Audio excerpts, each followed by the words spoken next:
Welcome back to another episode of Key Factors Podcast. I'm your host, Mark Jones, and we are still powerfully powered by ReviewMyMortgage.com and just some new information coming to the market. We just launched LoanBot, which loan officers, you can get yours at loanbot.pro. But it's time to talk about a topic that has been brewing for maybe a week now or so. And that topic in itself is the NAR ruling of agency. Basically, the hammer was dropped on a county in Missouri regarding the representation of buyers' agents and the sellers paying for that commission. So I've got some pretty awesome guests today that I want to share some opinions, some deeper thoughts, and different perspectives on this situation. And I will introduce them individually, and then I'll let them tell us about themselves. So I've got John Grof here to my right.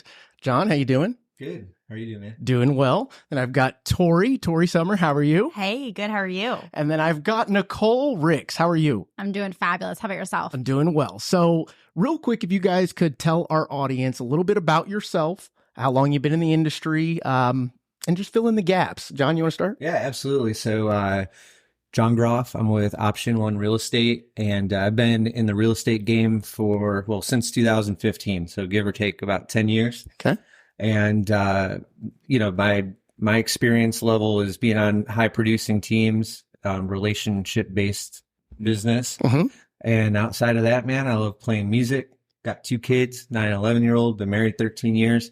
And so they're, of course, my why, and just work hard and grind in this crazy market. I love that. Now, if you don't mind telling us a little, are you more of a listing agent or a buyer's agent, or both? I'm a whatever I can get my hands on agent. Like but I mean, if I'm speaking from like, what do I enjoy doing? Sure. I like working with buyers. Sure. I bought 2 homes of myself, so I really enjoy the journey of taking people through that process. Mm-hmm. Listings, I like, obviously the compensation. Sure. But for me, it's not as fun, but Makes sense. Okay. the latter of the 2. Tori, tell us about yourself. Hey, so my name is Tori Summers. I am 26 years old, and I have been a licensed agent going on over 6 years now. Okay. I live in Bernie, so I do the Hill Country area, and I am mostly a buyer's agent, Okay. which is why this topic is so important to me, because this really, it could change the whole industry. Sure. Possibly. We don't know that, but it would definitely change my role.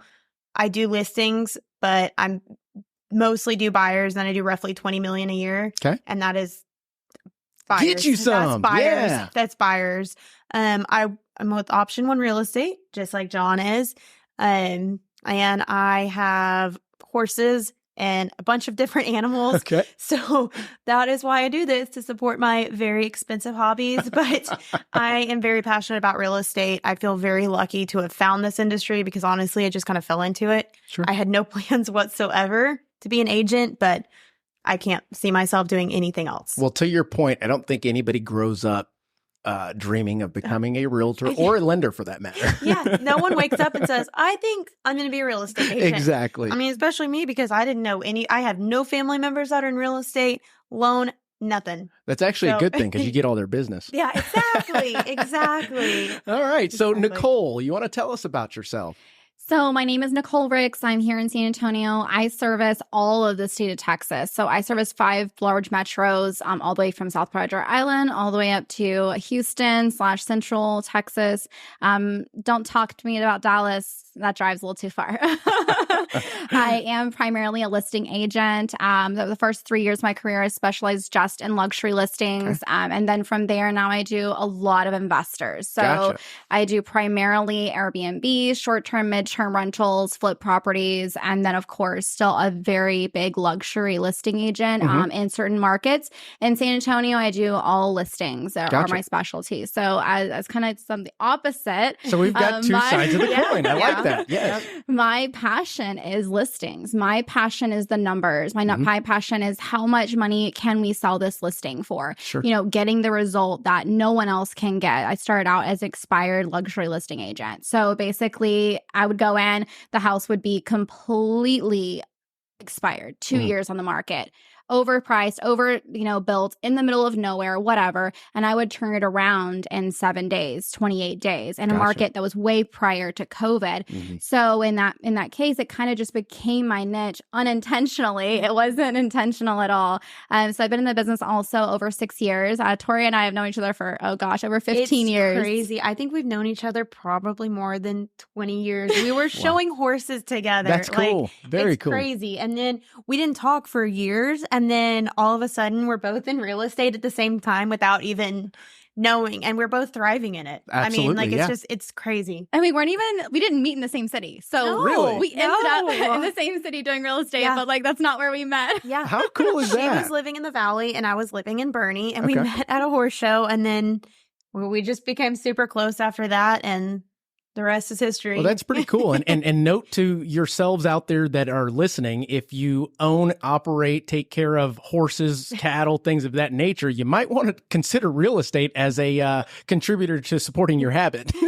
Yeah, because it's very expensive. So, Nacole, I have a question for you before we get into our topic. You mentioned that you started out in the luxury real estate sector, and for many realtors out there, that is their dream, to be a part of the luxury listing aspect of what we do.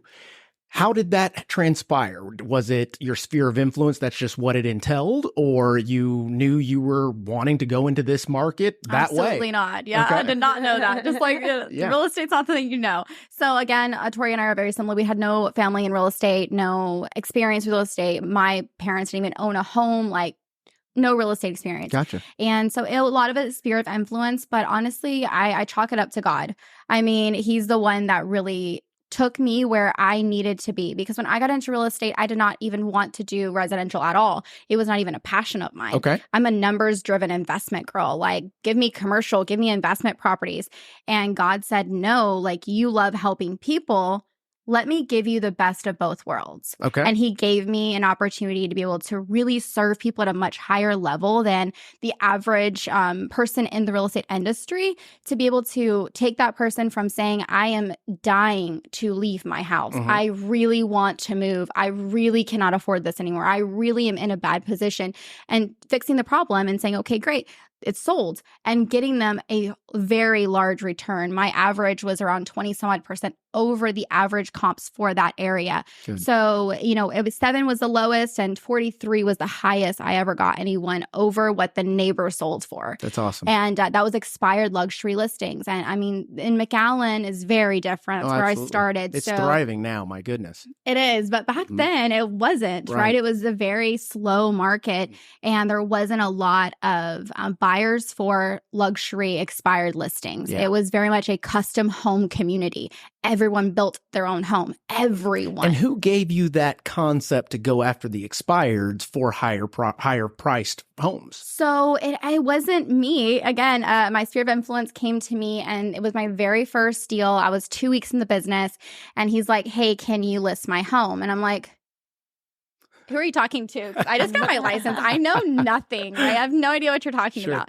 And so he's like, no, my house has been on the market for 2 years now. We haven't been able to sell it. It's in Las Venados, and they were clients of ours on the horse end. That's what I did before. Okay. So as far as that, he did know me very well. And he said, can you list it? And I said, again, I don't understand why me. And he says, because you're the hardest working person I know. And I said, well, God has a plan. So, okay, let's do this. So I went and researched every single real estate agent across the country. I spent an entire week watching video after video, article after article, just researching. And then I brought video to McAllen. So no other agents were doing video marketing, and no other agents were doing video tours. We did a full featured video tour of this property, and it sold in 28 days, double-ended back in 2017. And I love that, because I always say I've had a branch in Brownsville, and every time I would go down there, it's like, guys, we're bringing you technology that this demographic doesn't have yet. And I always say that the Valley is about 5 years behind what the bigger cities are doing in regards to technology, video, social media, Google ads, all of that. Absolutely. So yeah, that makes perfect sense as to how that can transpire. Okay. So then one person to another. Yeah. That's how it happened. Yeah. And you're very much so a self-taught person in real estate. You really, in that area, didn't have a mentor. So Okay. you're very much so So let's get into our topic today. This should be a good one because it is very opinionated beside the facts. And we've got buyer's agents. Well, we've got a buyer agent, a both, and a listing. So we've got plenty of every end opinions, of the spectrum. absolutely. And you've got a lender here that sees both sides and can play devil's advocate at any time, any point in time. So let's kind of go over what happened with this verdict. So essentially, let's read some of this stuff here. So I've got the NAR, National Association of Realtors, verdict regarding buyer agency that resulted in a lawsuit of $1.78 billion, that's with a B, is a significant development in the real estate industry. And then we're going to go into a couple of, let's see, the verdict. The federal jury found the NAR and some residential brokers, including units of Warren Buffett's Berkshire Hathaway, liable for conspiring to artificially inflate commissions for home sales. As a result, they were ordered to pay $1.78 billion in damages.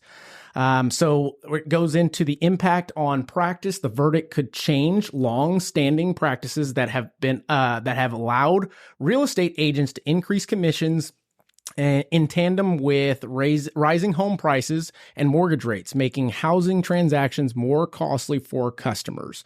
Let me scroll up just a tad. See if I get up there. There we go. So the plaintiff in this, it was a class action lawsuit, including sellers of over 260,000 homes in Missouri, Kansas, and Illinois between 2015 and 2022. These sellers objected to the commissions they had to pay to the buyer's brokers. The details of the conspiracy, let's see here. The accused parties were found guilty of colluding to maintain or influence high commission rates via NAR clear cooperation rules. Cooperation rules.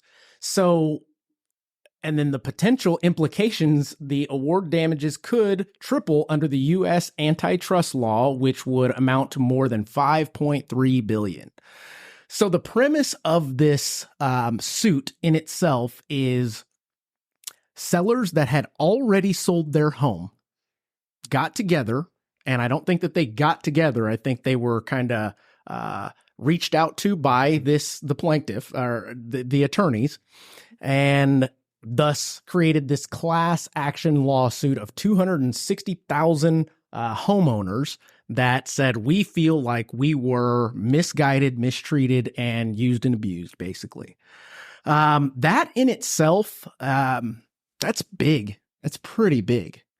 Let's start with the first thing, because I mean, there are many aspects to this that can affect multiple situations in our industry. We've got the buyer directly, the sellers, the listing agents, the buyer's agents, and a lot of people forget about it, but we have the market values of homes that could also be affected.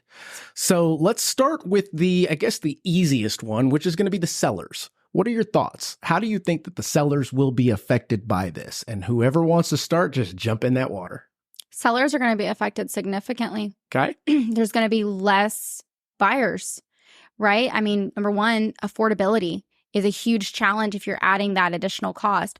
But number two, sellers' homes are found with real estate agents. Like yesterday, I showed a house that was in the private MLS. We're going to sell that before it even goes to the market. And you know what? I forgot to break down kind of what the actual suit is. And essentially, you've got a seller on one side of the transaction, a buyer on the other side of the transaction. And we know for a long-standing history, the buyer is not responsible for paying their representation, their realtor, for helping them through this transaction. It typically comes out of the seller's pocket. And that amount is normally 3%. You've got 3% on one side, 3% on the other. And what the sellers are saying is that they were almost forced or coerced to pay that 3% to the other party. So what they're, I guess, bringing to the table is sellers are no longer going to have to pay the 3% to the other party, thus leaving buyers without representation, so to speak. Right. Right? Because from working, I know we're talking about sellers right now, and Yeah. I will get right back into that. But I work a lot with first-time home buyers. Mhm. That is the majority of my business. And to be quite frank with you, they would never have been able to afford me if they had to pay themselves. And I like that you bring that to light, and we'll dive deeper into that Yes. on the buyer side, yes. definitely. So that brings me back to the sellers. Okay. So in the MLS, it's going to show the buyers, whatever the buyer's fee would be, 3%, 2%, 1%. It could be $1. Now, buyer's agents are going to be able to cherry pick the listings that they show, because they're not going to want to show a house that's $1 versus one that is 3%. They're just not going to do that. So that raises another point. I want to stop you there Yeah. for a moment, because I'm Mr. Devil's advocate in this. So if that is the case, and you're not the first, and you probably won't be the last to say the truth, okay? Right. And what I mean by the truth is, if you're representing a buyer and your fiduciary responsibility as a realtor is to get them into the home that meets their wants and needs, if possible, needs first, wants, obviously, if you can, great. Yeah. But you're seeing things like an additional bonus to realtors to come see our house versus the other house, or some properties you see with a 1% instead of a 3, or a 2% instead of a 3, and you're bringing that straight to the surface that realtors more than likely will not stray the way towards the lower commission properties. Yeah. What are your thoughts on that? We know it's human nature for it to happen, but is that something that you feel is not right? I do not feel that it's right. I mean, the buyer at the end of the day is the one that's going to be living in the house. But this is also going to be opening a whole new can of worms if that's what it's going to come to. Right. There's going to be way more lawsuits. There's going to be they've already been filed. Whatever it's called when you take a buy. I forgot. When you take a buyer to a house versus another one that you want to sell. Steering. Yes. Yeah, 100%. So there's going to be a exactly lot what of I'm talking about here. steering going on if this is the case, and that's going to cause a massive amount of lawsuits. And I really don't think that buyers are going to be properly handled. I mean, if they're showing one house with 3%, if they're even if this other house that has $1 commission fits them better. Sure. I can see the agents not showing that house. Isn't that a sad thing? And it is sad. It is sad. But, it's what we see pretty frequently now. I mean, there's houses on the MLS right now that only have, 1%, 2%, Correct. and they've been sitting on the market longer than other houses. Right. Even if they have more desirable traits. So, that being said, does that not further implicate the realtors on the buying side as to doing something wrong? Yeah. Right? Yeah. I mean, it's human nature. Yep. I'm not here to 100%. be Mr. Saint. No, 100%. Right. I mean, this opens a whole new can of worms. It does. Regardless. Yeah. There's going to be a lot more lawsuits on both sides, buyers and sellers. Well, not just lawsuits. That could result in potential imprisonment if they get caught red-handed in a situation like that. Steering, they'll use somebody as an example. Absolutely. But okay, so we've talked about, how about anything on the seller side for you, John? What are your thoughts? No, I'm listening, and I agree with y'all. I mean, if we're looking at everything from a whole, I think that's a way bigger conversation. But if we're specifically... Yeah, we're going to go through the gamut of each one of them, and then we're going to bring it all together and mix it in a pot. While y'all are talking. Yeah. You're talking, I'm having a chance to kind of like think. And for me, it kind of boils my blood, because at the end of the day, like, I feel like all four of us sitting up here, like, we feel like we've got integrity. Absolutely. We've all been in real estate Long enough, correct. Like, I can speak to myself. I won't opt anyone. I know I can say I've never had a TREC complaint. I've never been sued. Same. Right. Right. And so with that, I can say with confidence, when I'm in my listening Presentation. Yep. Yeah, whatever, that, like, I know what I'm talking about. I know that I'm riding the right line with my clients and with everything. So, at the end of the day, implicating something to this magnitude is so serious, because it's throwing everyone in the bowl. Right. Yeah. Right. And so that's my concern. Is it everyone? Well, other than, I mean- which I find is funny, because in the first paragraph you wrote, and so I know I'm going a little bit different. That's okay. But see, what I'm finding funny in this is they've used some big names. Yeah. In the industry, right? I mean, when you're talking about Warren Buffett. When you try and make a ripple in the ocean, you've got to go after the big shit. You're going to start with the biggest right. ones there are. Because you know what? Those guys can pay.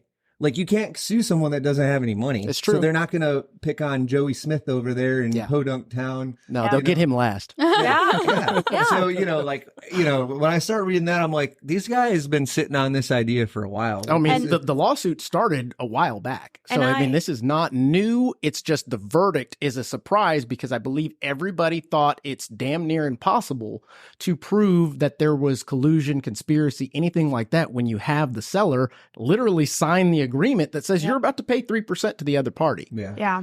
And as a seller, I think we have to take a step back and understand that sellers, buyers, none of them know what we do in our profession and how it's supposed to work. Right. So it's just one of those things that I can kind of see their side, but I also see our side way more. Well, it's very one-sided at this point. Like in everything that I've read on the topic, the defense was horrible. Yeah. Horrible. And let's not. It wasn't a fair representation or a fair understanding of the other side of how we actually implement our business. Which is sad because they're the industry leaders. So you would think that they would be sophisticated enough to do their homework and bring actual scenarios, maybe even buyers or listing agents that had experiences that were fantastic and said that they're worth their weight in gold type situation.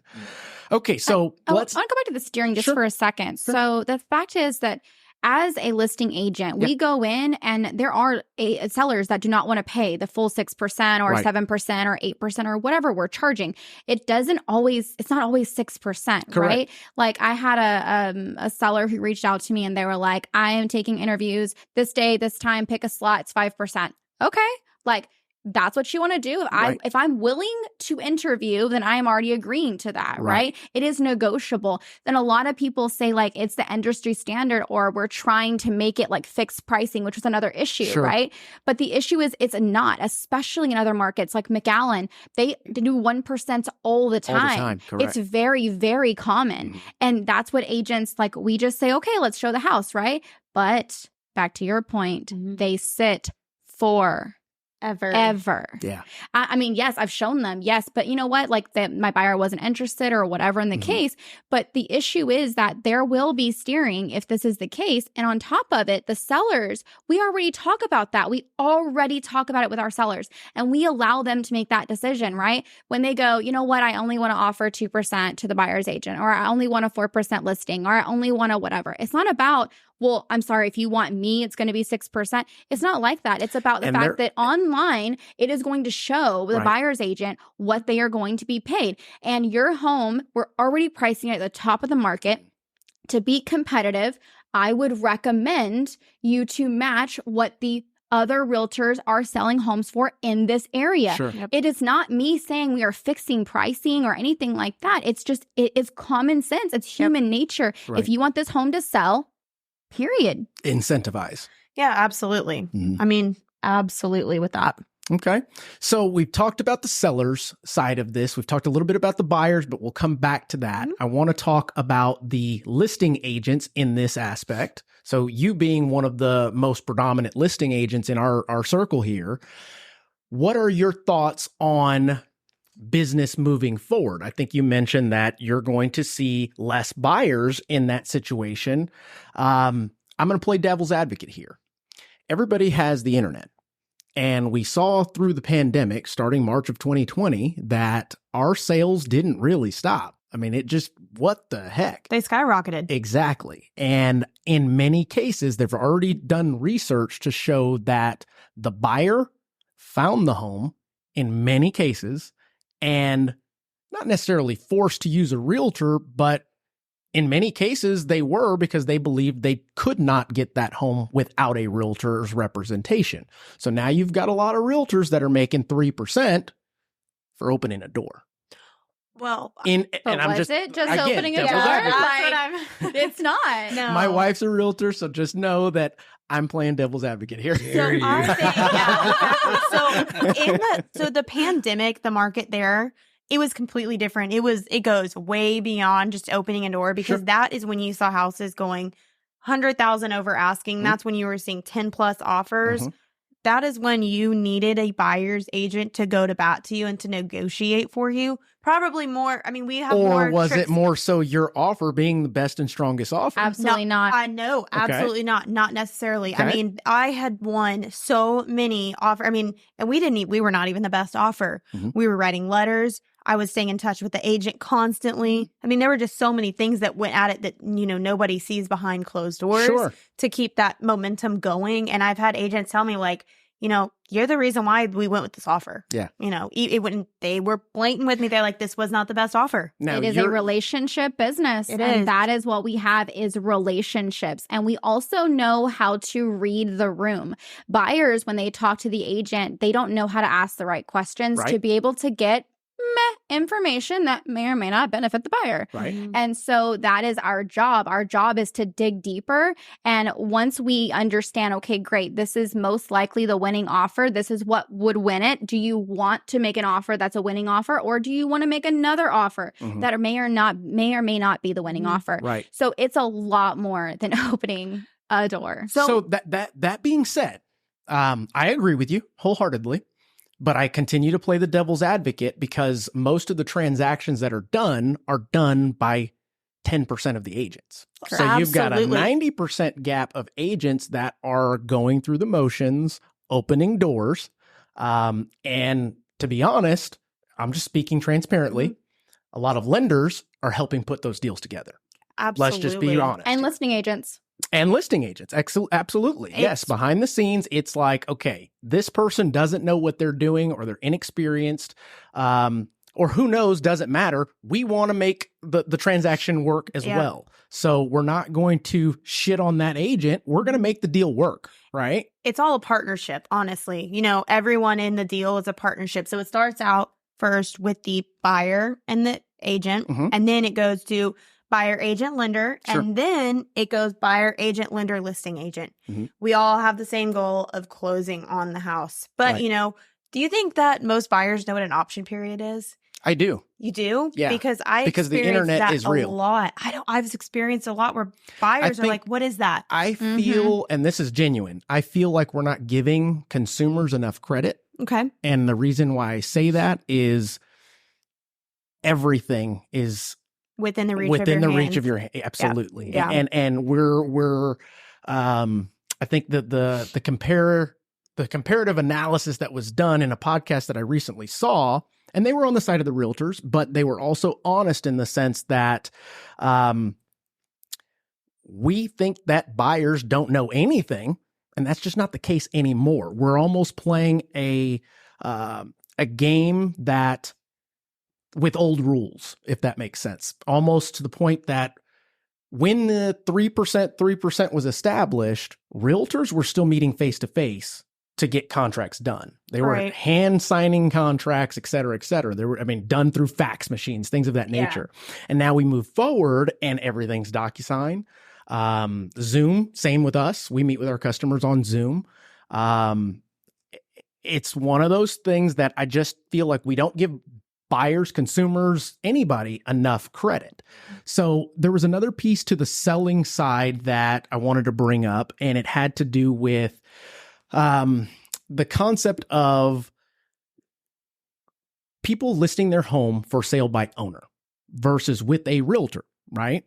So in that case scenario, if let's say they have a price tag of $400,000 that they're trying to obtain, and if a listing agent gave them a call and said, hey, your house has been on the market for, 4 or 5 months.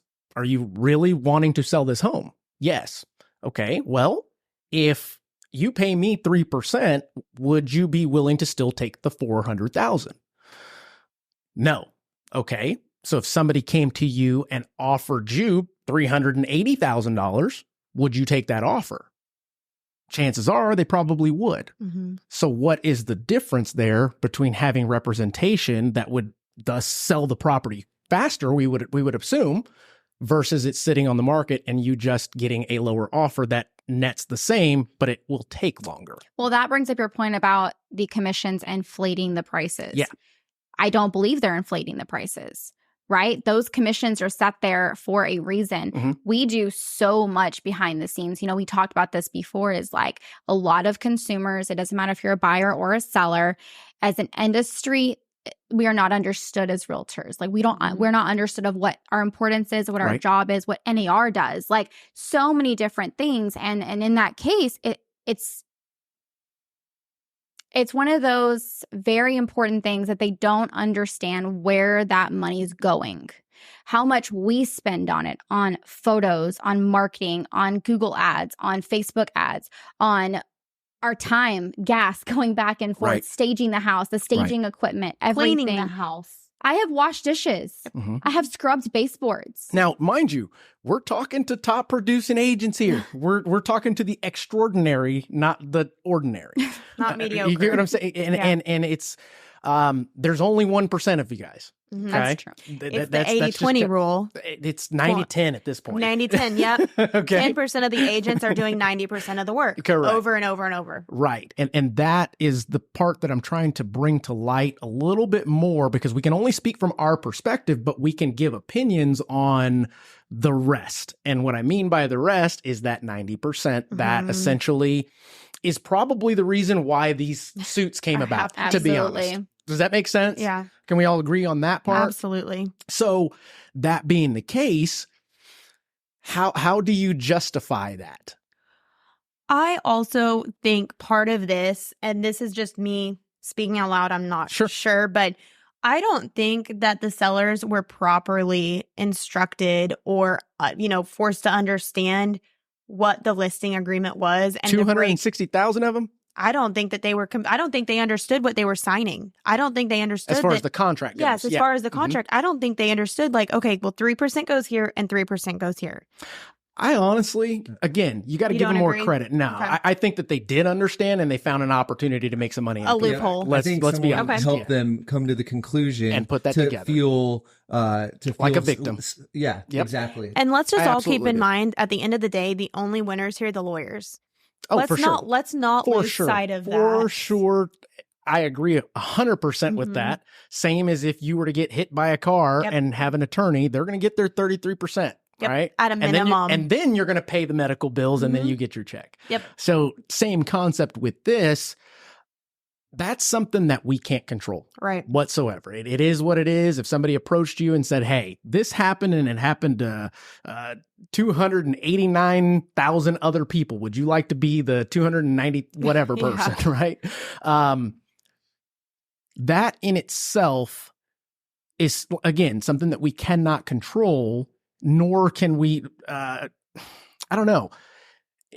It's tough to even bring that into the picture simply because it is what it is. Right. Now we have to deal with these repercussions, but we can give our opinions on what we think about that, what we think, how it's going to change the market, how it's going to change, like you were saying earlier. And I'd like to get into that now, actually, is what do you think it's going to do to the market in regards to when you have a listing and your sellers are unwilling to pay a commission to the buyer's agent, what that's going to do to that home? I'd love to answer that question. I want to give a backstory that just happened a month and a half ago. Okay. I didn't mention this earlier, but I am a federal political coordinator for the National Association of Realtors. Look at you. What that means is I'm a liaison between the National Association of Realtors and U.S. Congress. Okay. So whatever bills come up that we identify as the National Association of Realtors, which is our organization that represents consumers and realtors that would affect the real estate industry, they put work into, right? What is that? Making sure that whatever words are put in there, that the actual outcome of the bills Either they're totally shut down, or the outcome is beneficial or not going to hurt us as bad as what it would have hurt us if it was not for an NAR. Okay. So with that, there was a bill that came out a few months ago that was being passed basically because senators and congressmen did not understand the meaning of it. Neither did consumers. I know I'm going against everything you're saying that consumers are educated, but if you're looking at congressmen and senators along with all consumers practically, misunderstanding a bill that would completely destroy the real estate market within 20 years. All trying to vote for it. So again, though, it's presented in a way that it's going to help you right now, which exactly what I think that happened with these sellers, right? This is going to help you right now, not looking at what's going to happen in 20 years. Right. And so with being in the position that I am and being in the industry as a career, we have to look at, you know what, maybe it's a little harder today than what it could be, but like it's going to keep it stable for the next 20 years. So I'm willing to put in the hard work right now. And so with that being said, it's not always about the consumer not having the ability to understand, but when the media and everyone around them is sitting there going, yes, it's the right thing. Yes, it's the right thing. Where are they getting the non-biased information from to be able to understand what truly it's going to affect them in 20 years? And okay, so devil's advocate. Where do they get the unbiased information? That's a tough one because regardless, you've got the media pulling them one way and you've got realtors pulling them another. And on the token of unbiased, the realtor, and this is hypothetical, is saying I have your best interest, but at the same time, if they are short in regards to, let's call it cash to close because of closing cost, how often do they say, you know what, let me drop my commission and give you some? It's very, very rare.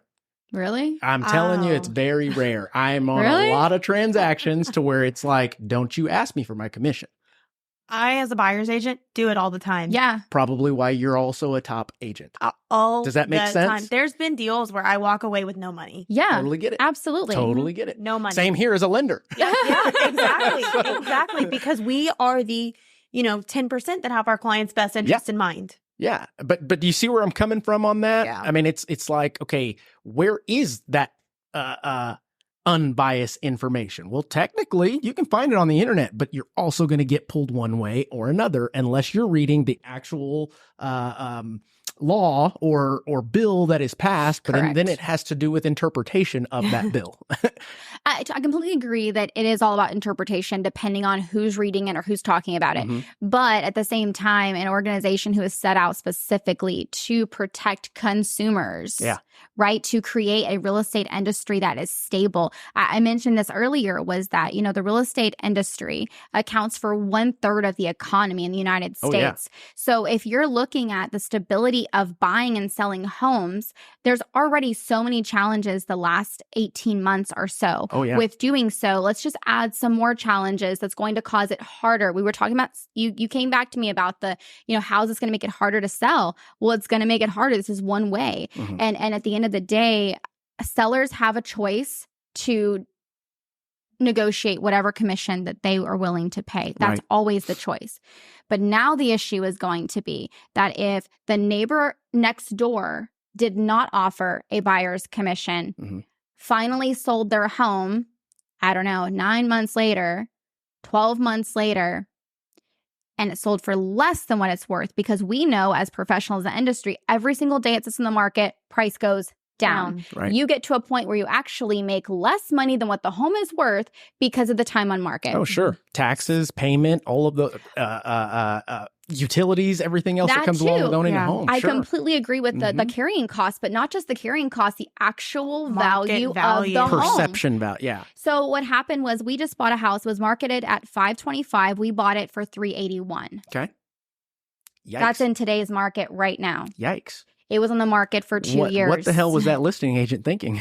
Exactly. But the point is it was on the market for 2 years. It appraised for $425. So would you agree? That's going to happen. Exactly. That's going to happen is that the next door neighbor is going to sell too low. Yeah.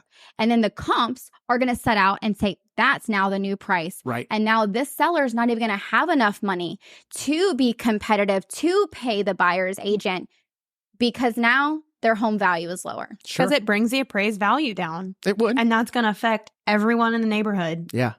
And they don't have access to run comps and things of that nature. But there's this thing that's in the back of my mind that's saying, hey, Mark, most realtors don't run comps anyway. What? You'd be surprised. You would be surprised when placing an offer how many times the agent takes advice from the lender in regards to what's the max they can go to. Okay, they're in multiple offer situation. And the question on my end, because as an investor, my wife's a realtor, we flip all of that stuff. I'm heavily engulfed in this game. Is it even worth them going that high? Have you even considered that? Or are you just trying to make a commission? Right. Does that make sense? And that happens so much. And it's happening more and more because there's limited inventory, higher rates, less buyers in the market that are willing or able to even go forward with purchasing a home at the moment, you know? Every scenario is going to be different. And I don't want to stray too far away from it, but how I can help kind of like solidify your comment is, so like during the pandemic when everyone was spending so much, like, you know, over cash, right? And so I feel like all of us probably had some buyers that worked really hard to get to that next house, right? Sure. They sell their first house. They finally get a $400,000, $500,000, $600,000, $700,000 loan, and they have to sell their house to take that equity to buy the new one. That's pretty common, right? To get to that next step.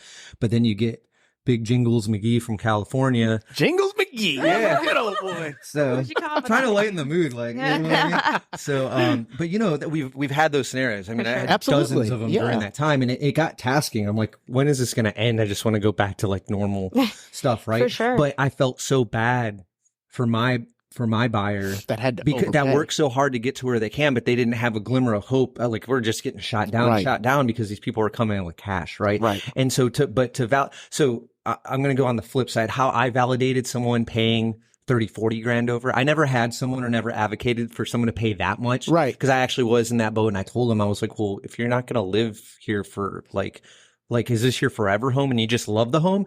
If in your heart, you're willing to pay whatever you want for this house, that's a different story. But if we're looking at the investment value, the equity value of this, we got to take a step back and let's talk about this. And that, ladies and gentlemen, is another sign of a top agent, because instead of just looking at the home and the dollar signs, he asks the right questions that would lead to an answer that he could then stand behind.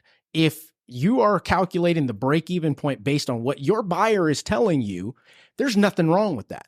Right. But if your buyer says, no, I'm probably going to live in this house 2-3 years, then you have a fiduciary responsibility because you've got all the data to say, okay, as long as you know, you're more than likely not going to recoup what you put into it. So as long as you get the memories out of it, great. What's the other option? To rent, right? Correct. So or to find another house. In this particular client, I won't go into details so I don't draw it out, but they moved from Washington. They moved from Washington, right?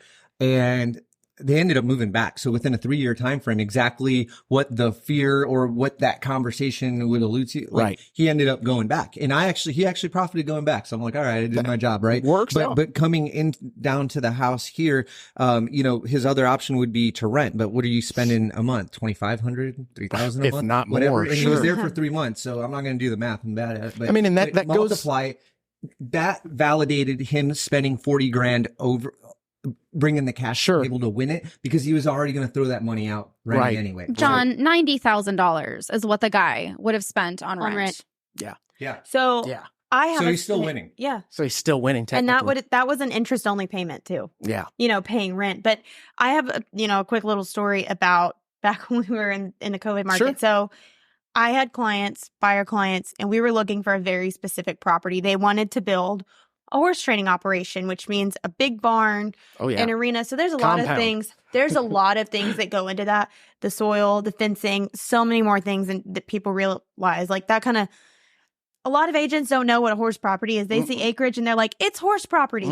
Absolutely not. So, we had a very specific thing, and we were looking for probably 7 months. So we were looking prior to the pandemic. We were not finding anything. We looked and looked and looked, and we just didn't find anything that was fitting the bill. So, of course, the perfect property comes on the market in the midst of the pandemic. We go to see it. And I actually, they were at a horse show. So I went and looked at the property by myself. And I was like, guys, this is it. Like, I'm telling you, this is it. They believed me. They trusted me. And I was like, we're going to have to go over quite a bit. We ended up going 100,000 over. Okay. And we had to do an appraisal waiver because I was like, guys, this is the only way more than likely that we're going to get this property. And I knew what they wanted, and I knew that this was going to be a forever place. Sure. And this was everything. So I justified it. In addition, you were able to lay out both sides of that coin. Yes. I mean, in all honesty, your scenario, how difficult is it to find that property? Pretty difficult. It is. Right? And also, let me tell you, this was a VA loan. Oh, wow. Okay. This was not a conventional loan. Gotcha. So it was between me and another agent that had a conventional loan. And they went with me because of the communication that I had and everything of that nature.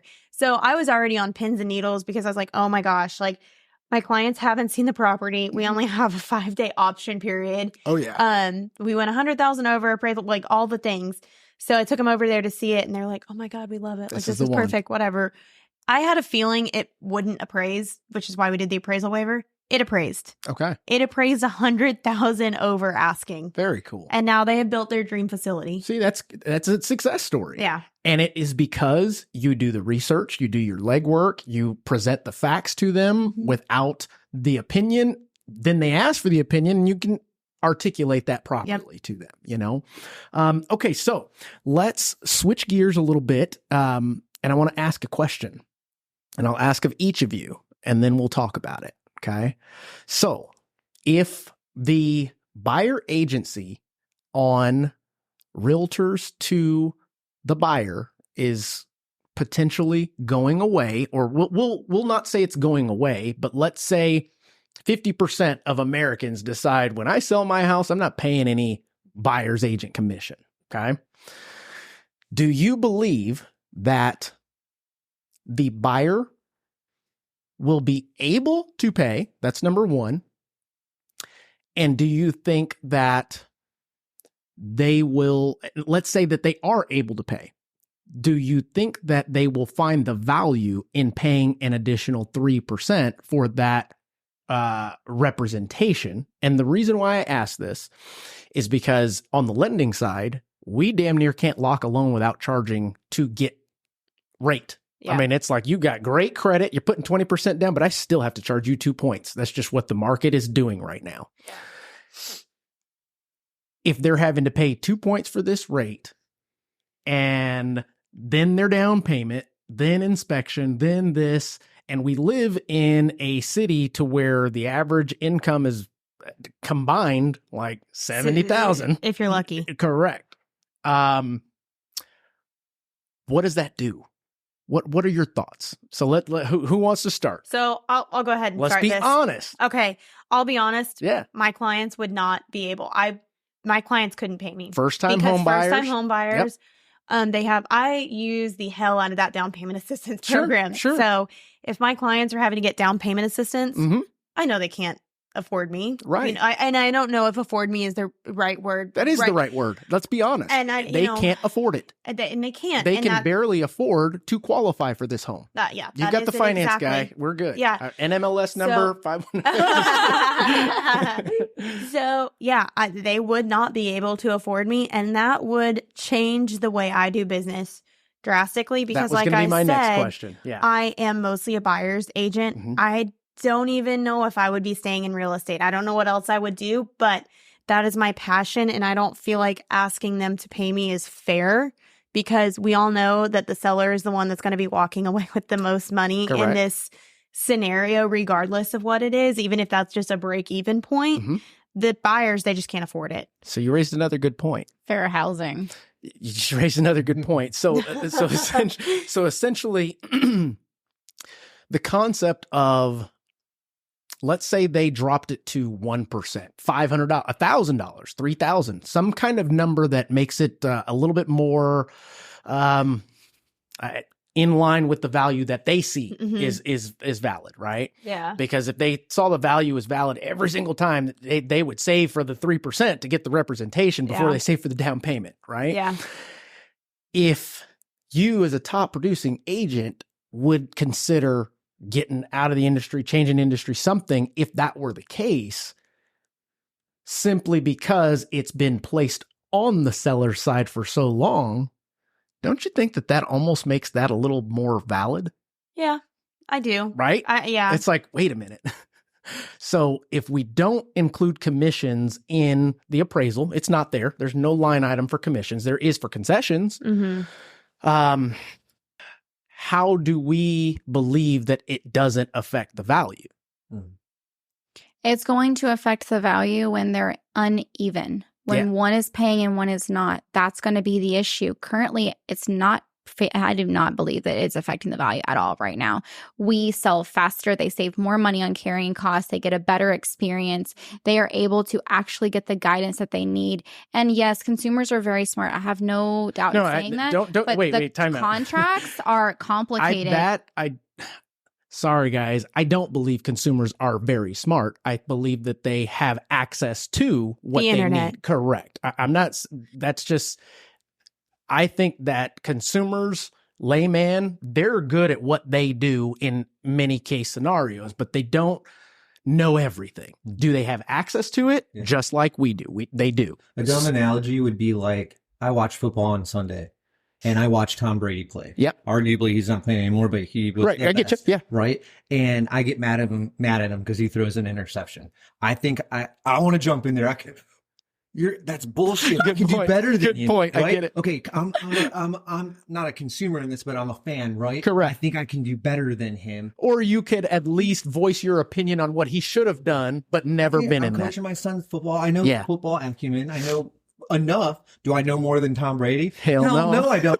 And do I think I can throw a football maybe 20, 30 yards? Yeah. But I can't throw as far as him. I'm not in his huddle. Yeah. I don't know how he trains to be so good as he does. He trains. So the consumer doesn't know. But the consumer doesn't know, like us three. Like, what you do on the backside to know. Equity to become as good as we are. You invite us on a show. Sure. We're confident enough to sit absolutely. Here, yeah. Right? And so I think that's where our argument comes from is we feel this discredits us. This whole topic discredits. It really does. Is realtor. I don't disagree with that. It may not discredit every realtor, but the three of us. And you know what? Let's go deeper on this because it's a good point that you bring up that can be kind of dissected. Does it discredit you, or does it make you validate your value? Simply because if it is customary for the sellers to pay, you can be a shitty agent. You're getting paid. Yeah. If the deal closes, no matter if the lender, the listing agent, doesn't matter who helps that deal along to the closing table, that buyer's agent's getting paid. Yeah. Right? So now, and I'm not saying it's right or wrong, okay? I just want to play the devil's advocate again. If they're now being forced to go, okay, if you think that your buyer's buyer is worth it, pay for it. No big deal. But me as the seller, I'm not paying for it. And we don't know if that's going to happen or not. I'm just playing the devil's advocate of, you mentioned it's lowering our value. But is it, or are they just moving it over? Because essentially, the whole time, they could have negotiated that down. The whole time, you could have given discounts. The whole time, all of these things are totally possible. It's just a matter of who's paying for it that makes it valuable. Yeah. Is it a perceived value? Is it an inherent value? Because we assume that the seller's going to pay for it. Yeah. Right? Well, I think at the end of the day, as long as our pay or our compensation is able to be fluctuated, sure, there's always going to be this argument, right? I have to agree. And so let me go kind of out of the space for a second. Like, I'm the type of advocate that, like, when I hear stuff like this, because, like, I've got a pretty large mortgage. Like my monthly, what I have to keep up with, I would have never been able to afford if I wasn't as good as I was at my job. Sure. And do that. This really concerns me because if it affects, it'd be like if you're employed at you're big executive at a company, right? And you're used to making $150,000, $200,000 a year.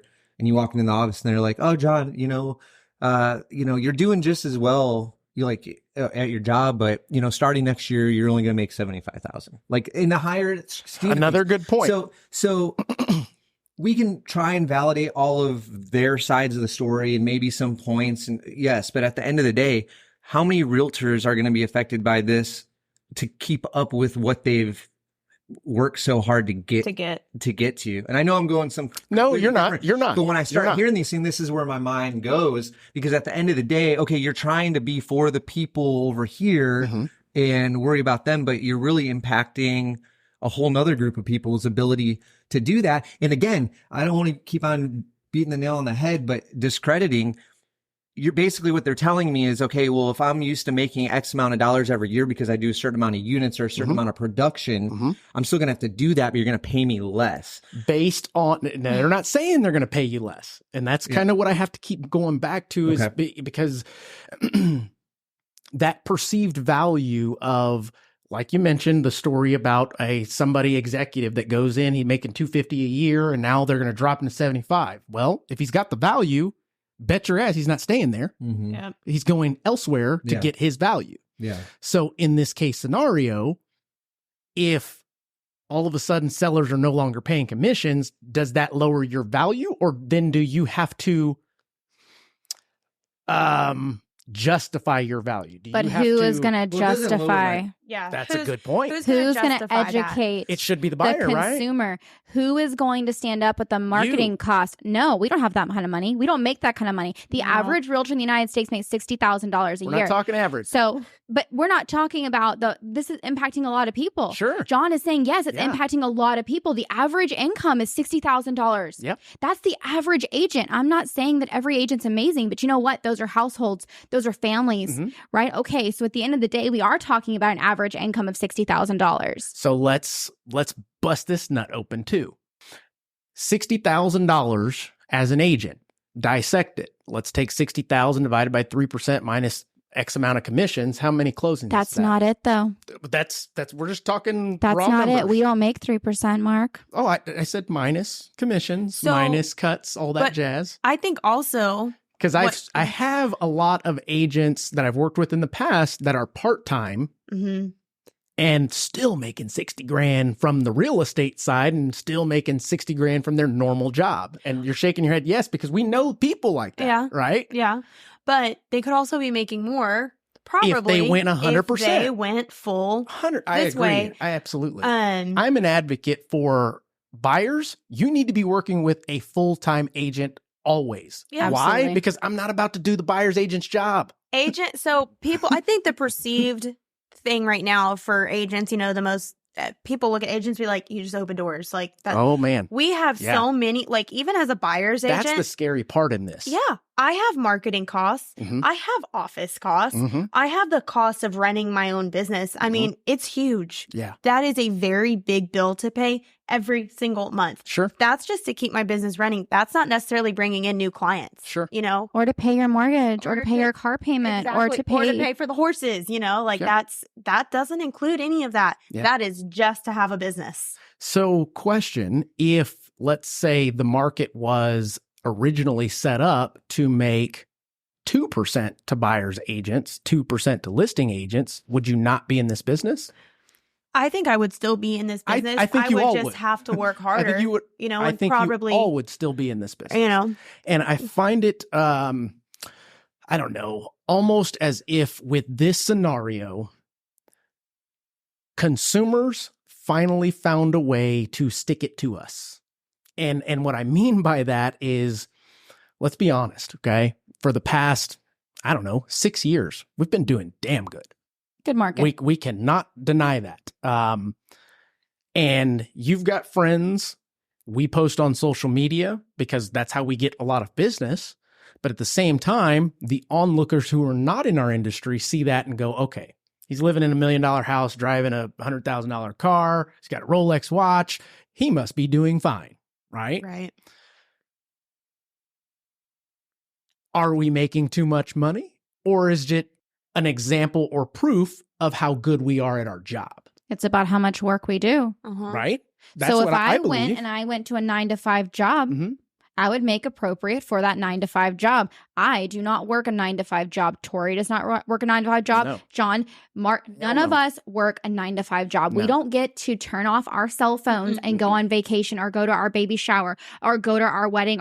Our phone is on. You're all correct. the time. We answer calls at 10 at night. Or later. Or You're later. All three of us You were know? talking Absolutely. last night. Yeah, that's exactly we right. were. I mean, About like, this topic. yeah. And then first thing in the morning, my phone starts ringing, 7 o'clock. That's right. It doesn't stop. You can't just walk away from this job. Right. It is a full-time, all the time job. Right. It's not like a 9-to-5 where, you leave and you're done for the day. I agree. 100%. Absolutely not. I mean, so there's a lot of hours that go into it, and the average consumer doesn't know what all we do. I don't think, because we really don't have like a job description that it's whatever it takes. Yeah, it's whatever. Let's be honest. Right? Yeah. I mean, that's exactly what it is. It is whatever it takes. That's the job description. And so no, we're not overpaid. And I think that motto is encompassed or adopted by those that love what they do, are good at what they do because they love what they do, are passionate about it. And that's what leads them to become top producers, etc. It's just not the whole market. And that's the sad thing. Like, I've talked about this maybe to John. I don't know. I know I've talked to several realtors about it, but I find it frustrating that all of these agents came on in 2020 because they thought, oh my God, it's so easy to sell a house. Just agents. Shit. I think, You know how many lenders there are? Like, I think that there needs to be maybe a more rigorous schooling or process for someone to become a realtor. Or, if you don't do this many units in your first year, this, whatever. Right. You're out. But unfortunately, that's not the case. You are. I almost wholeheartedly agree with that because, again, being a lender, being a branch owner, I deal with a lot of conversations that I have nothing to do with in regards to, hey, we've got to solve this deal.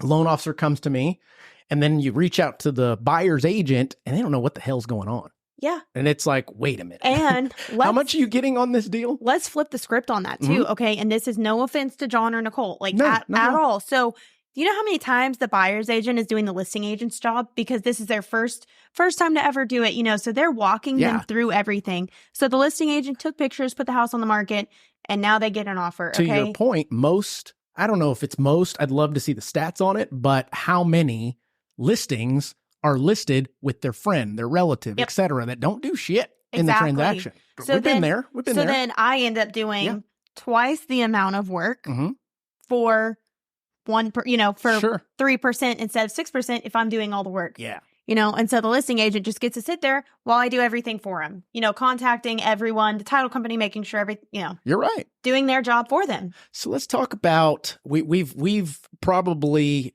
beat this horse. It's not dead yet because this is still going on. That's offensive to Tori. I'm slightly offensive, but it's starting to get offensive to me. Horse lives matter. He's like, horse lives matter. Horse lives matter. It's okay, guys. I'm diverse. Yeah. So that being said, we've shat on that instance. We've gone through the sellers, we've gone through the buyers, we've gone through how it will affect the market. I want to talk about solutions to this.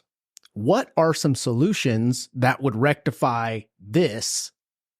And I want to hear from each of you because we've got 4 great minds here that, who knows, we could solve some world problems today, right? So when you mean solution, do you mean to this lawsuit or do you mean moving forward? I think both. In the industry. I think both. I think that's a loaded question. I think they go hand in hand though, because with something like this, something has to change. Yeah. There's no doubt about it. Should it have changed sooner? We don't know. We don't care either because we're here and we've all profited from the way that it was and is, but something's going to change. If you were an advocate for realtors, which you are, if you were an advocate for the American dream, which you also are, but at the same time, we've also pretty much solidified the fact that if the buyer is going to have to pay for it themselves, probably not going to pay for it. Yeah. Right? What is a solution to this that would, I don't know, maybe affect realtors less, still allowing the buyer to have that representation and everybody continue to move forward? At the end of the day, we are not making the same kind of money this year that we made in the past several years anyway, right? Just because of the market, the inventory, rates, etc. I don't know. I don't necessarily agree with that statement. It's true. That's just what it is. Our home sales are statistically speaking. Yeah. Yes. They're down. It is what it is. The good realtors are still thriving. Good lenders are still thriving. Correct. But statistically speaking, overall, I guess. Absolutely. Yeah, I guess I can agree with that. Yeah. I guess. Yeah. Yes. I mean, I have to. I have to. Well, I think there's a couple things going on. We're coming off of a pandemic that changed the trajectory of how we did business, right? And I agree. We can argue the pros and cons of that. In a really bad, what's bad about the pandemic, the good thing came out. A lot of people made a lot of money, right? I mean, the monetary value of that was good. Sure. But the negative was, things, increased, inflated, everything higher than it should be. So Absolutely. So I guess coming out of that and then coming into these issues, I think that the mindset of the realtors, like us three up here and other professionals like yourself in mortgage lenders, we've got to be the example. And I think that, and I'm guilty of it too, in the earlier years of not educating myself, when, whether it's Trek or NAR or stuff like that, they ask you to be involved or they ask you to contribute or whatever. And whether you contribute or not, but I think that we can't turn a blind eye to what's going on. When you read something where there's, over 200,000 people, whether it was legit or not, they're probably mail outs, whatever. Doesn't matter. Whatever it was. They've got a strong stance, and not only a strong stance, they won. They ruled. We talked about this as far as, obviously, if you read any story specific to this NAR topic, it does not really show that there's a strong defense on our end. We know that. So now let's talk about the solution. Yeah. So going back to the solution. So let's say John Grof has been knighted as the advocate for how we move forward. Yeah. What would that look like? Yeah. So there's no wrong answers here. When I hear this, it's a very broad question in my mind, because my mind goes a lot of different ways. Individually, I look at where's my value, what my value proposition is, where does my business go from here? And I think a lot of different things. That's not going to be for every realtor though, right? It should be though. Yeah. So like this cowboy hat's not just a prop. Yeah. Like I love doing farm and ranch, right? He's a cowboy. Yeah, damn right. Yeah. Howdy, y'all. How do we all get up here being cowgirls and cowboys? I know, exactly. Like, how did you plan this? Like, I don't understand what's going on here. Zing. But yeah, no, I mean, I think about this stuff. So like, there's things we can control and there's things we can't. Correct. And I use that saying a lot to myself. That's okay. So if we are talking about the things that we can control, what would you do moving forward? I would start. I mean, this is a perfect time. Everyone right now should be doing their business planning for next for sure. year. So this is a perfect time to start thinking about it. So, whether you have to write down what you can control or not. So if I can't control like whether I'm going to get paid 3% or not, right, I need to start thinking about, well, how many more clients can I bring on? Boom. Who's my audience? And so I'm already thinking about that because guys, that again is another reason as to why somebody is a top producer versus not. And you also need to calculate, in my opinion, how many deals do you need that are at 3% to make what what you're used to making versus there's a lot of agents that I work with and have worked with for years that say, I don't really focus on the commission. I focus on helping the customer. Right. And when I help more customers, I make more money. Oh, that's exactly true. I'm a very firm believer that what you put out, you get back. Yep. That's how I run my business. That's why I end up So giving my money away. But it always comes back to me. Yeah. It always comes back. Yeah. And it doesn't happen that way for everyone, but that is the philosophy. I mean, of what we're here on this earth to do, in my opinion. Yep. That's just kind of how this works. You put out good vibes, you get good vibes back. You rid yourself of all the negativity. Guess what? You might live a good life type concept. And it might not be immediate. No, nothing is immediate, y'all. Exactly. Nothing is. You know, of course, we would like it to be, but it's not always immediate. Yeah. So now, Tori, Yes. Miss Advocate, you are now knighted the HBIC. You know what that means? High bitch in charge. Head bitch in Head charge. bitch in charge. Highest. Of real estate and the advocacy for it. What would you suggest moving forward to make this copacetic for all? You know, this really is a hard there's no right question. answer. I mean, I honestly haven't even thought about a solution to this because I feel like the way I run my business is probably how I'm always going to, is I'm going to put my clients first, no matter what that is. And, you know, I'm never going to steer one to a property that has 3% versus one that has 1%. You might swear a little in the car. I mean, I might have a mini stroke while I'm driving over there, like, God dang it. But, you know, it's just a twitch. It's just a twitch. But I'm always just going to have my client's best interest in mind. And I'm really going to try to stay more up to date with NAR and TREC, because that is something I feel like I have completely missed out on. I'll be honest, I don't ever pay attention to anything that's going on with NAR, TREC, and I should. And I do want to become more involved with that because I want to be in this industry a long time. I mean, I'm 26. Yeah. I have a long time, hopefully, to be in this business. And I really do want to make a difference in the industry as a whole and to help clients. I mean, I feel like a lot of agents do not have their clients' best interest in mind, and that disgusts me. And I see it happening over and over and over, and there's nothing that I can do about it right now from the position that I'm in. Makes sense. So if I could somehow get in a position to leverage that, I would love to do so. Now, before I get to you, Nacole, you brought up something that I want to ask, and it's totally hypothetical, but with all this stuff going down with NAR, two-part question, I think. You've got NAR, who controls all of the MLS, all that good stuff. Everything. Yeah. Do you think that that's fair? Do you think you'll see others popping up that kind of make it a little bit more accessible to many more? Because you already have, what is that, Redfin that left them?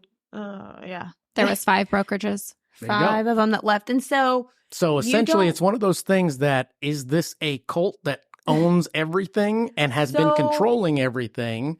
No, you don't have to be a member of NAR in You several do have to open a NAR lockbox. Right. No. And so hold I'm saying, realtor with the little R on your name. the copyright, Right. but it's not in every state. Okay. There's a lot of states that are not like that I've learned, and I didn't realize that actually until this verdict came down. Sure. I've been reading a lot of stuff, and I realized that not everyone has to be a member of NAR. It's not the case in Texas. You Right. have to You gotta be. So that goes hand in hand with TREC, which is the Texas Real Estate Commission. Yep. I don't really know. I mean, because I'm not that involved with NAR, to be honest with you. I would love to think that they have our best interest in mind, but you know, it's also super disappointing to see lose. Yeah, you know, and I feel like they came really unprepared, and they didn't And had have plenty of time. They didn't really have the realtor's best interest in mind, or maybe they did. They just didn't do their homework. And that leads to the question of, do they have our best interest? I would like You don't to have to think answer it. so. I mean, I would like to think so, but honestly, I don't know. And It's tough. if I could get in a position to where I could know that better and be more involved, I would probably have a different opinion of it then. But Should I add in on that? Absolutely. Please, yeah. So the National Association of Realtors, again, laws, right? So like a year and a half ago, the big 1031 exchange law came out. You know what I'm talking about, right? So basically they were trying to change 1031 exchanges to only be capped at 500,000, and that would stop a lot of investments coming here to Texas. Correct. So let's go back to, does NAR really have our best interest in mind? Well, Texas is a damn good market.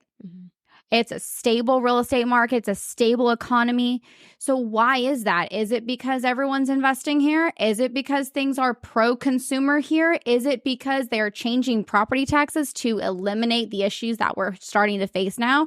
Is it because they are working to keep a stable market here? So I'm going to go with, I really love the fact that we do have the requirement to be a member of NAR, that we do have that backbone, because there are other states out there that no, they don't have the ability to have the stable real estate market that we've been building for so long. Valid point. And Valid point. I also have something to, go on top of that. NAR is a big association. Sure. It's hard to keep track of this many realtors, especially, I know this suit wasn't in Texas, but how can you, I know the answer to this one. Uh-oh. Everybody's got a broker.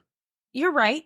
Everyone has a broker, but how present are some of the brokers? And that's literally the problem. Yep, exactly. Okay? That is the broker created a model to which I've got to hire more agents, and I don't give a shit who. I just need more agents. Keller Williams. I'm not naming names here, but if you do one transaction a year, that's okay. I just need 100 of you. Yeah. And how is it possible to corral the quality hundreds is not in numbers? No, it's not. Never has been. Never has been. But that you're almost bringing up the point of, can NAR wrangle all these people? No, but they are supposed to be able to wrangle the brokers. Mm-hmm. The brokers are supposed to be able to wrangle their agents. So maybe the brokers need to be held at a higher standard. Maybe so. I've got 5 points for you on that Bring right it. here. Let's hear it. Yeah.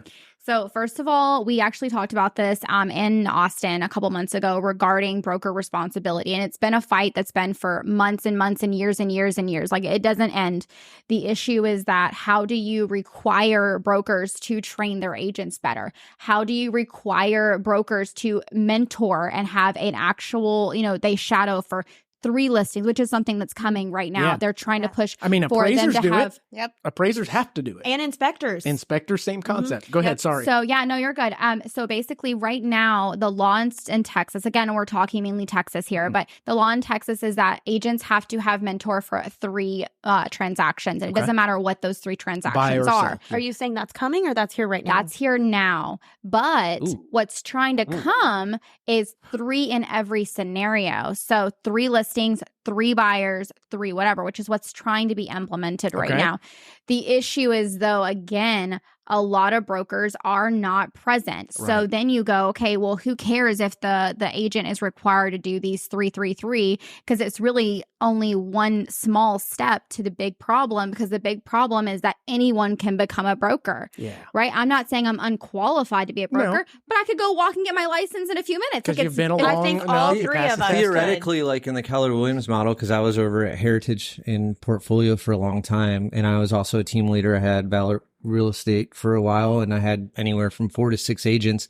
And I'm not a broker, but to be a team leader and to be able to work in that capacity, you have to have your broker's responsibility. Correct. Right. Which a lot of brokers require that. All the substance you need to understand that. Right. And so to the point of that, I mean, I'm sticking up for brokers like Keller Williams, where they're predominantly team focused, team oriented. Right? And so when you have someone of that scale, thousands of realtors, I mean, that one singular broker with a broker's that big can't mentor all those people. Yeah. But if you build little armies around you, and each team leader has their broker responsibility, theoretically they are mentoring through those transactions. But you're right, and the big corporations do require that, like EXP does as well. Shit together versus there's a lot of brokers out there that are not even in the picture. Right. They're just letting everyone fly by the seat of their pants. Exactly. Instead of enforcing something like that, which I think would have been great to enforce years ago, simply because it makes you a better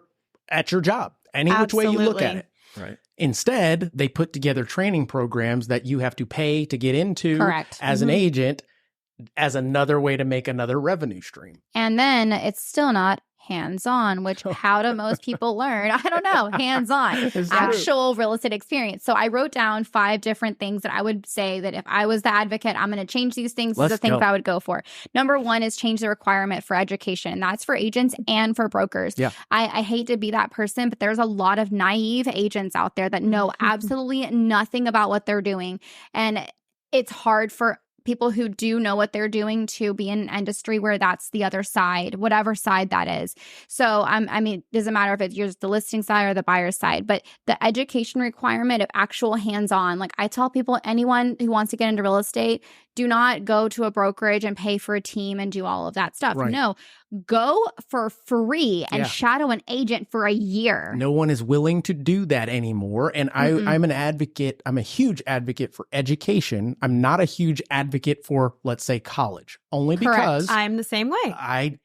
I went to college for many years, played college football, the whole 9 yards, didn't graduate, but I've done fine for myself because the information is out there. Go learn it. If that's what you want to do, go bust your ass for free. Yeah. And then you will learn. How many of us here went to college? I went to college, never graduated. Never graduated. I went for 2 years. I'm a college dropout.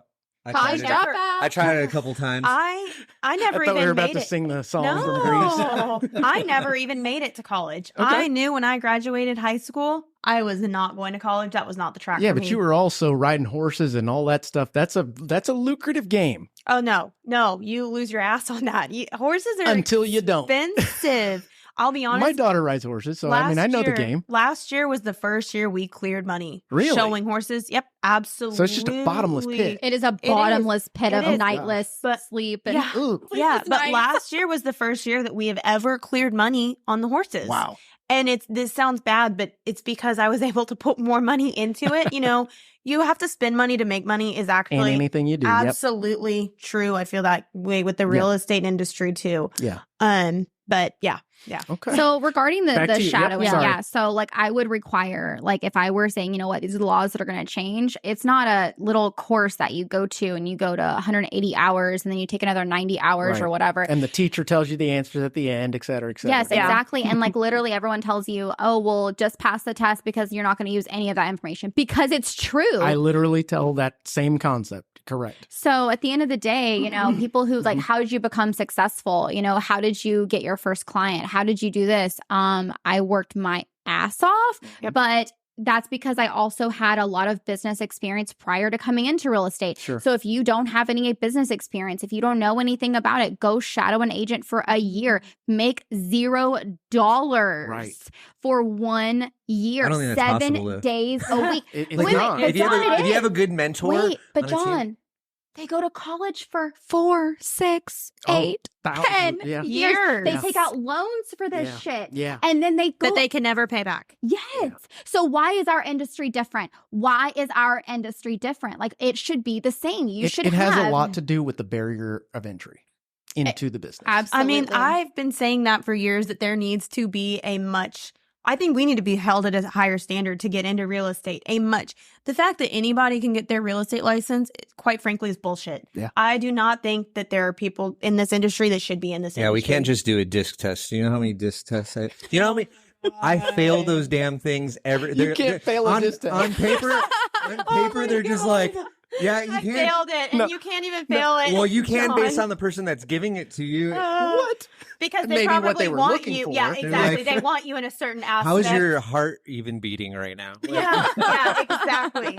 Yeah. Okay, so continue yours so we can wrap this up with a bow. You're good. Okay, so then, we've got to now present the value to the buyers, right? Okay, so anyone who's looking to buy or sell, if this is the case, if this is where we're going with things and you want to choose to have a buyer's agent or not to pay for them, okay, then every single buyer and seller needs to go through a 30 to 60 hour course on what the heck is about to happen. I'm all for that. Yep. Not the little, and I have to say this, there's down payment assistance programs out there that require, and yes, some agents do it for them, some lenders do it for them, and all of this BS, right? Yep. Like it still happens. So either way, whatever it is. And on top of that, it needs to be a thorough course, like a one with a freaking test at the end, where it's not just where, hey, highlight some things and it's multiple choice. No. They need to know what this process looks like. And then they can make an educated decision if they want to pay for legal representation. Exactly what happens in court,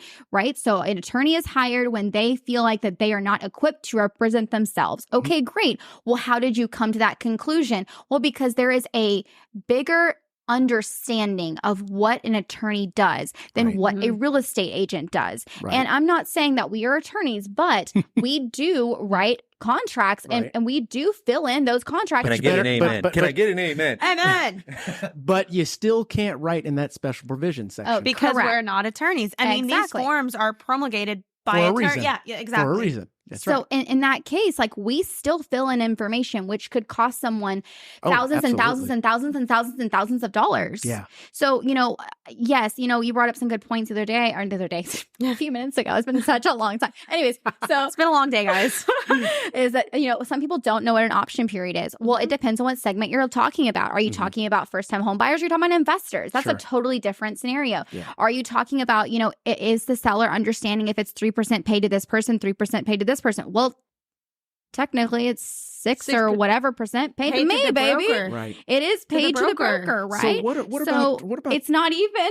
What about this thought? And I'll finish with this. We'll talk about it and then we'll wrap it up. Because I got two more. Oh, bring it. Go ahead. Okay. Commission changes. I think all the commissions need to change. I think that's the one that we're getting to.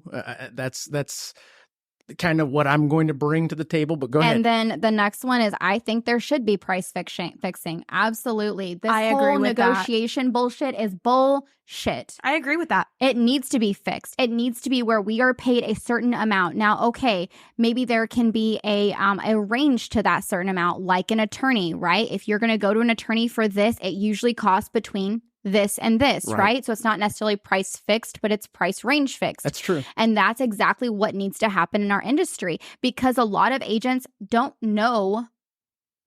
Let's be honest. You have plenty of agents that stumble upon their first $1 million listing and make $30,000 minus the broker fees. And whether they did the work or not, money's money. Is it fair money? We don't know. Who's to say? What it has been is going to change. We don't know what it's going to change to. I think those are great recommendations. My suggestion, which goes hand in hand with maybe a USDA loan or a VA loan, would it be beneficial to the buyer to be able to roll that in to their loan? Absolutely. I think that would be a great idea. And I was actually thinking of that. Is if the buyer, if the buyer had to pay the agent, if there's a way that can be rolled into the loan. Because you've got VA funding fee that gets rolled into the loan, no questions asked. FHA, upfront mortgage insurance, rolled into the loan. USDA, same concept. And the VA, gosh, it goes all the way up to 3.6. I mean, it's like, whoa. Yeah. That being the case, I think one thing that you guys as agents need to do very quickly and in the open is do a great job of justifying either the 3%, the 2%, whatever it is that you guys are wanting to stick to moving forward. And we don't obviously know what's going to happen. But as you mentioned many times throughout this podcast, Tori, buyers don't know what we do.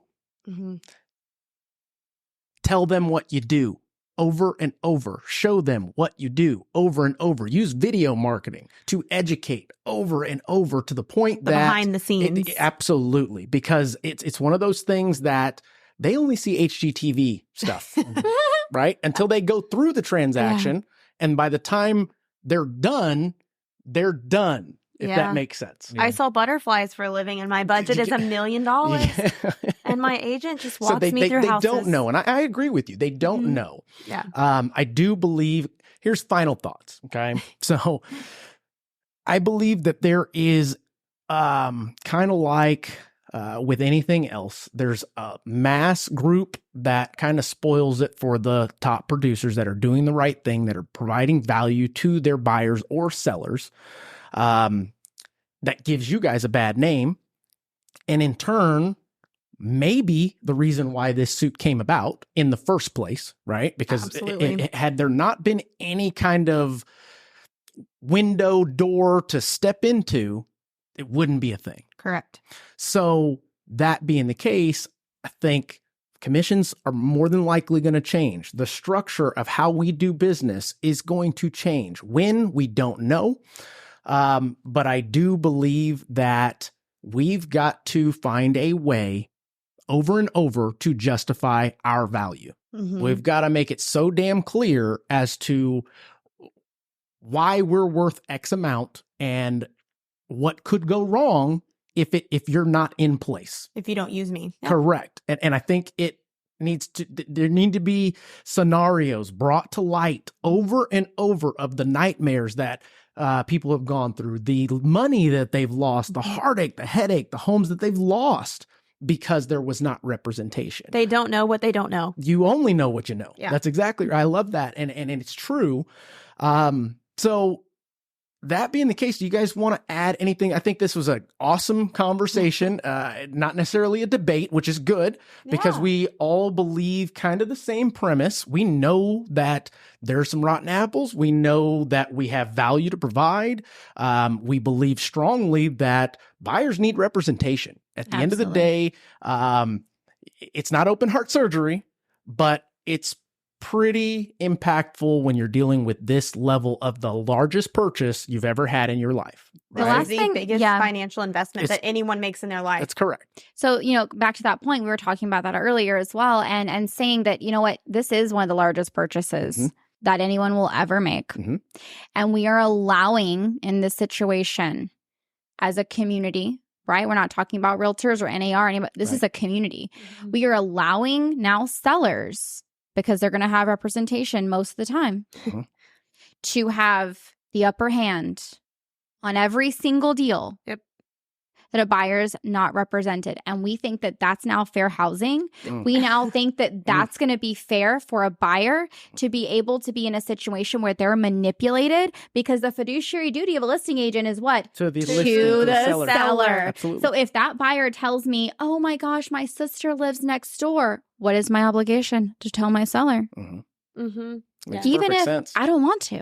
Right. Yeah. My obligation is to do that. So at the end of the day, now buyers are either going to not say anything to you because they're going to be scared to say it. Yeah, that was exactly what I was going to say. You're right. I'm going to say it. It's okay that she said it 10 minutes ago, but now, no. Yeah, no. So, at the end of that, it's not okay for them to have this experience. There's already so many buyers out there that have had poor experiences, and we should not allow those few bad apples. And I'm not saying that, they're not out there. They are. They're in every single industry, though. And then you have the top, 20%. 10%. And so with industries vary, but that's going to be the industry. You're going to have some bad apples and you're going to have the top 20 or 10%.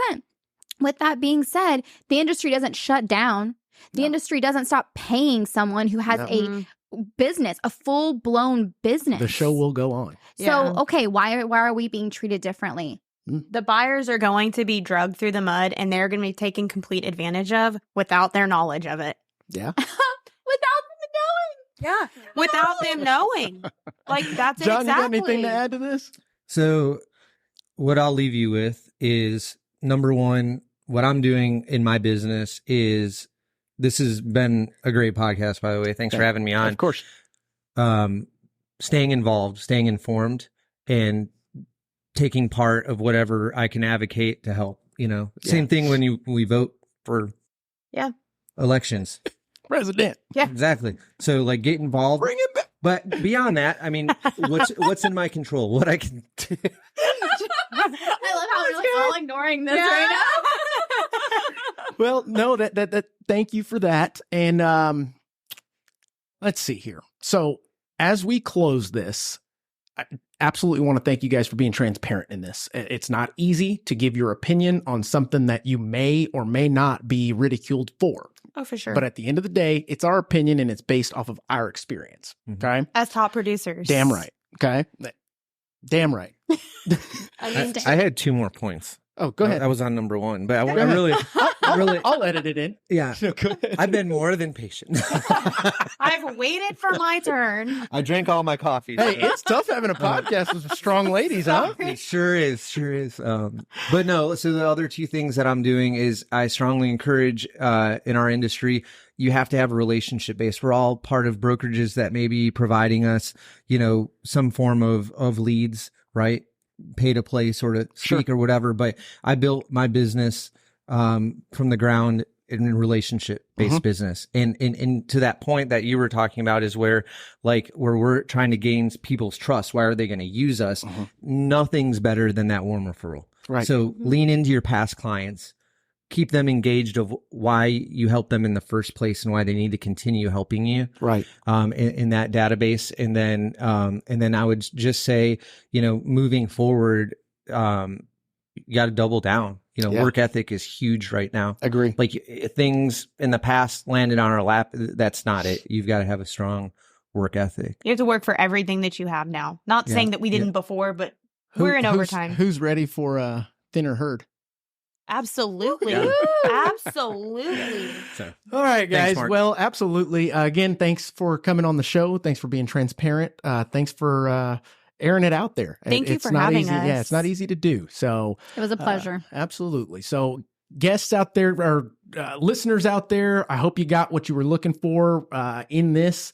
And I hope you have your opinions. So at some point, put your comments in the comment section. I would love to hear what your thoughts are on this. If you're a consumer out there and you've got 2 cents to give it to us. At the end of the day, it's only 2 cents. It's not going to break the bank. So I will leave you with the following. We're in a market that is evolving. It's changing. It's constantly changing. And that is the only constant in our business.